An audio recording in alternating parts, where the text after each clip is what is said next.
Thank you. Thank you, Jeff, for that kind introduction.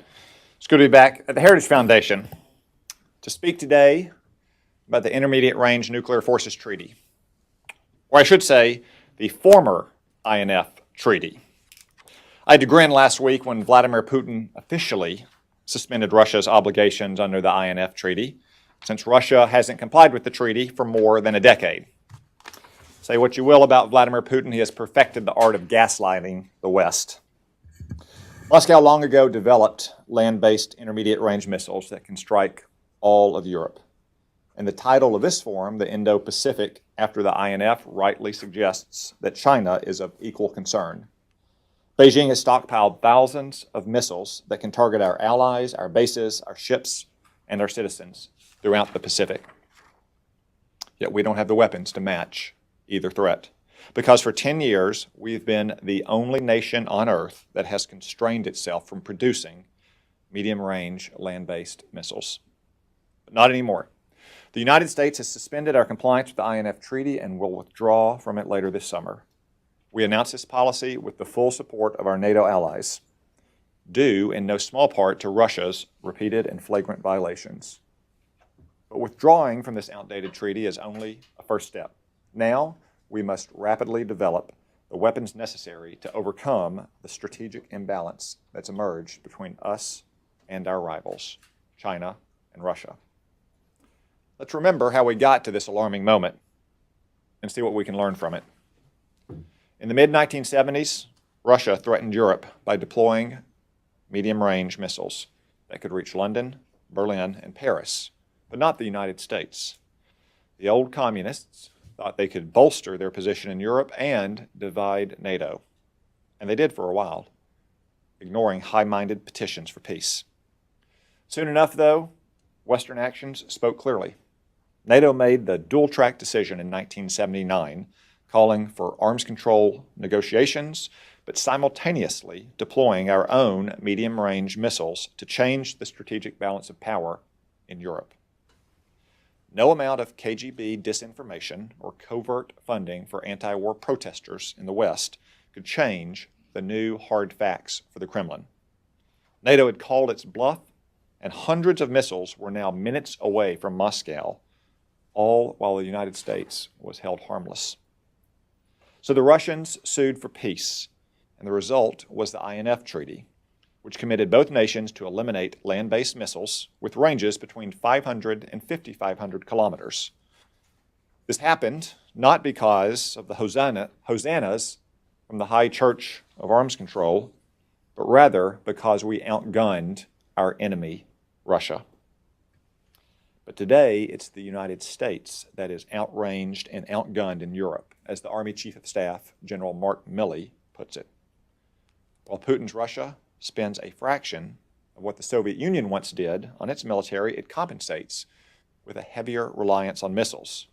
We first discovered that the Russians were violating the INF Treaty in 2008.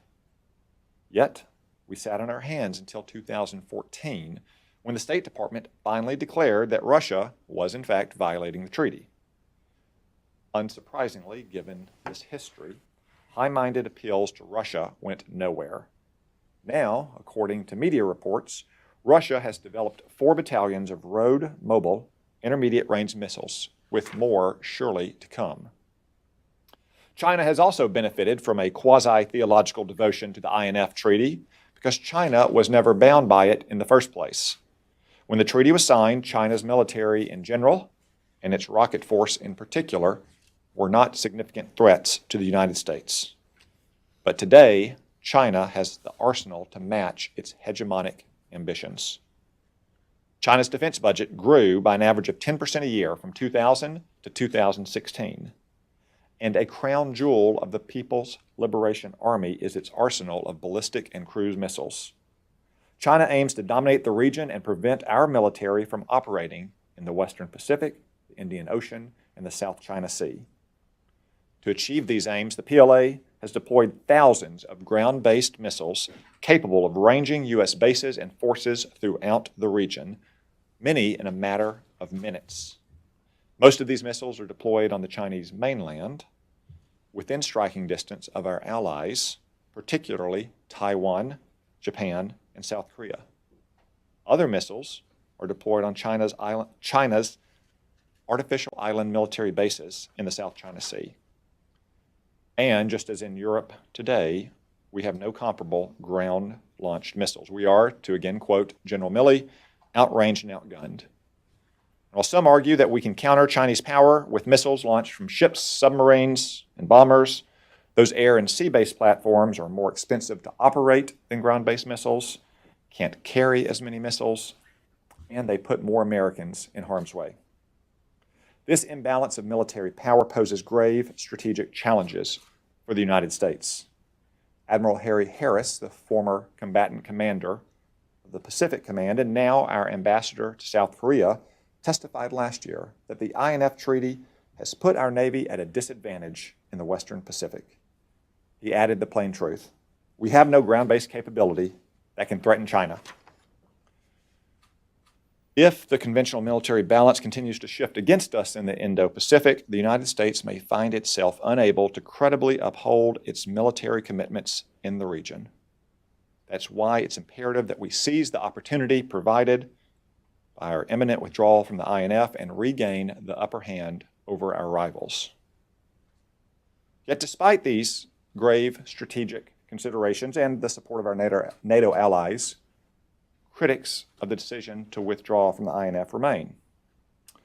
Some House Democrats have recently introduced legislation that would lock the United States into the treaty by itself, since the only other party of the treaty has violated it for a decade. The bill is sponsored by Representatives Ilhan Omar, Alexandria Ocasio-Cortez, Barbara Lee, Mark Pocan, Jim McGovern, and Raul Grijalva. Boy, that list is a doozy. Apparently, they are fine with prohibiting the United States from building a weapon that literally every other nation on earth can build.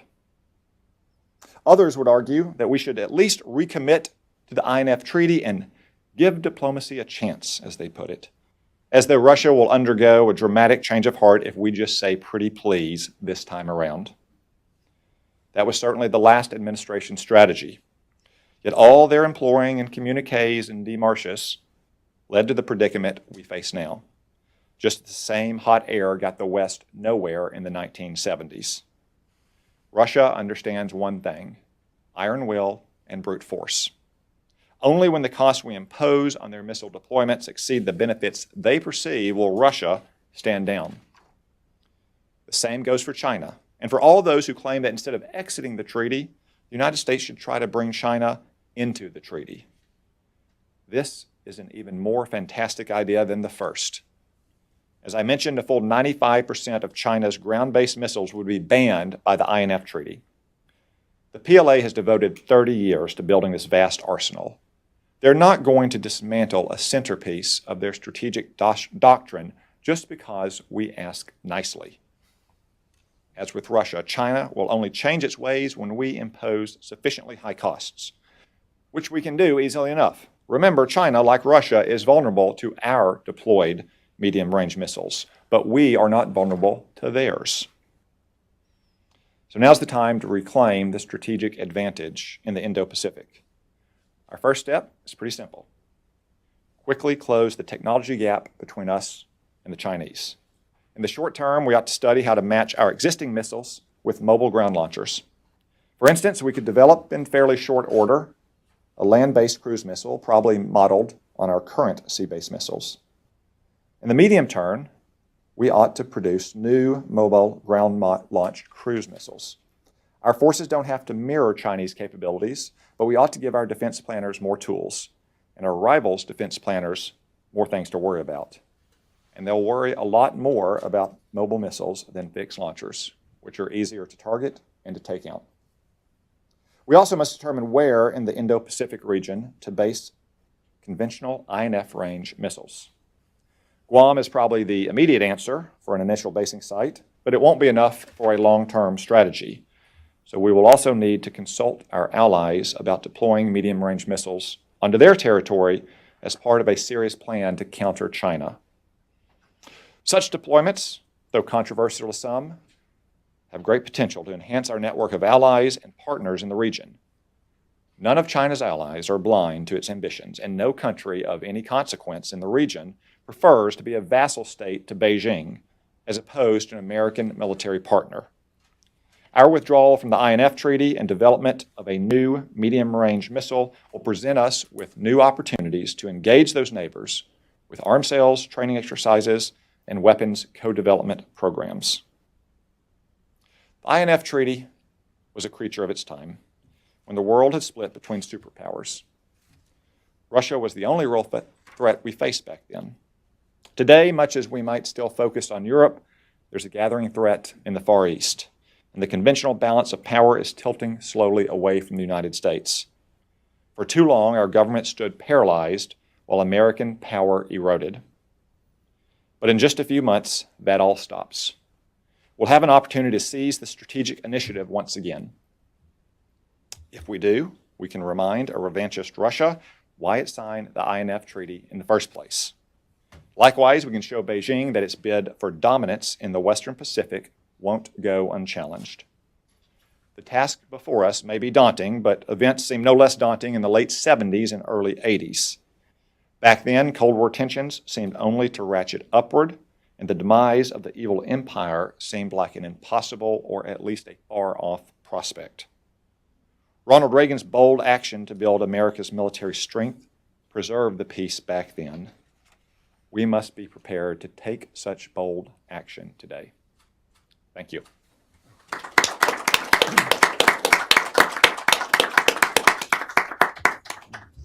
Senator Cotton, thank you not only for coming to present at this conference, but for offering such robust and compelling presentation. You've certainly given our panelists some food for thought, some things to chew on. The Senator has graciously agreed to take 2 or 3 questions, easy questions, direct questions, relevant questions from the audience. And so, Angel, if we could get to one here.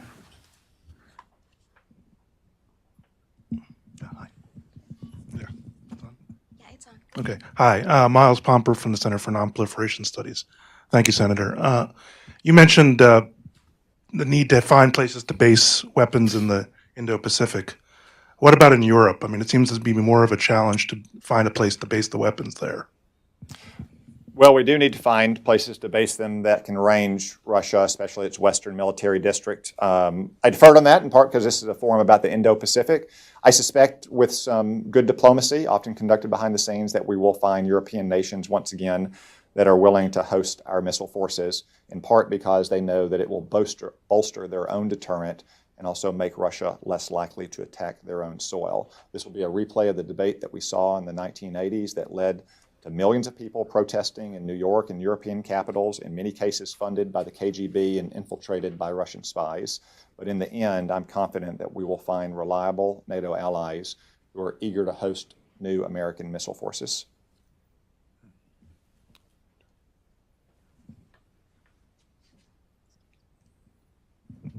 Thanks, Senator. Michael Smits, Washington Free Beacon. Do you anticipate any pushback from either the defense or technology sectors with respect to the shift into a new weapons space, whether political or internal from the rank and file? I don't. Obviously, we have a lot of companies that already are part of our missile production lines. I do think that we could pretty quickly shift some of that technology from sea-based platforms to land-based forces, as I mentioned earlier. The next step is going to require some more technological development, but as long as they know that the Congress is committed to funding this, which will be a big part of what we can do over the next 2 years, I think that they're going to be willing to look into those opportunities. I just don't think it is politically feasible for our country to be the only country on earth that doesn't build these weapons, in particular at a time when our 2 main near-peer competitors, Russia and China, are not only developing them, but deploying them on a mass scale. I understand that there's some opposition on the left from it, as I mentioned in my remarks, but in the end, there was opposition to the left on it in the 1980s, and you saw what happened. Last one here. Yeah, hi, thank you. The mic's coming. Great. Howard LaFranchi with the Christian Science Monitor. President Trump has spoken of getting to a big, beautiful new treaty that would include China. You addressed this somewhat in your presentation, but I'm wondering if your thought is that one end goal of a buildup would be to get to where adversaries would be wanting to come into some sort of treaty. Well, I wouldn't talk about adversaries in the abstract, because really we're only talking here about China and Russia that have developed these missiles on this scale. So it's important that we think about them concretely, not just in the abstract. I would say that it's highly unlikely that China would be interested in joining anything like the INF treaty for the reasons I laid out. They've had a very deliberate strategy for 28 years now, since the first Gulf War, to develop these rocket forces. However, the INF treaty is not the only arms control treaty that will be under consideration soon. The New START treaty will be up for reconsideration in a couple years. And a very simple principle of the New START deliberation should be no New START extension without China. We have a lot of arm control legacy agreements that focus just on the United States and Russia, because those were the two superpowers in the Cold War, much like the INF treaty. Much like the New START treaty was an echo of that 8 years ago. But it makes no sense at all for us to continue bilateral arms control agreements with Russia while China continues to build out its nuclear forces with more diverse weapon systems of different types on which we have very little handle. In the world that is emerging, any arms control agreement to include New START should not even be up for discussion unless it includes not only Russia, but China as well. That was great. Please join me in thanking Senator. Thank you all.